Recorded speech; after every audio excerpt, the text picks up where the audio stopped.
should you consider ESG factors when you are a company? The answer is yes. And what the Global Reporting Initiative was an effort to create a new system of accounting. That new system of accounting looks at energy, looks at climate, looks at human rights, looks at many, many other factors according to a commonly accepted, of course, that's an enormous debate, set of indicators. And those indicators then release information. Well, here's the interesting thing, and you can ask me more about this, otherwise I might go on too long. But the interesting thing is companies, 78% of the biggest 250 corporations in the world now use that system, even if they don't release the information, because it helps them coordinate internally and understand what they're doing. There's an enormous debate in investors. Do we want this information?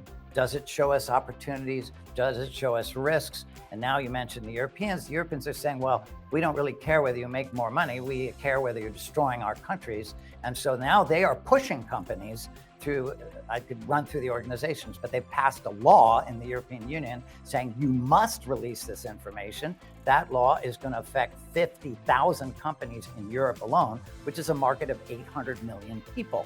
And so all of that's going on now at once, but fundamentally it's about rethinking, as you named this thing, it's about rethinking what is capitalism, what is the system, what rewards destruction, what rewards prosperity, and how can we build that into the system so that money, power, ideas flow towards a positive vision, a just and sustainable and equitable world, or whether it continues the downward path that may be flattening out a little bit, but we're still on a downward path because the old systems still dominate and the old systems are still driving highly destructive behavior. And most of us feel disempowered to do anything about it. I actually feel we do have power, but we can talk about that a little later. What can we as a room here think about in terms of the messaging? You've hit so many good messaging on these points, but I think that there's so much going on.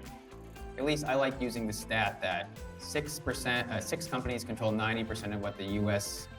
consumes from media.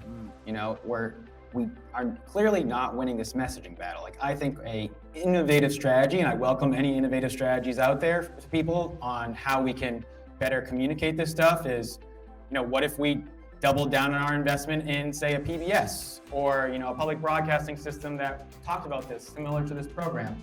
But that's a innovative policy, but from a messaging standpoint, what are you seeing resonates when you're talking about this stuff that leaders can use, or activists, everybody can use, I shouldn't say just leaders, but we can use to push these issues forward?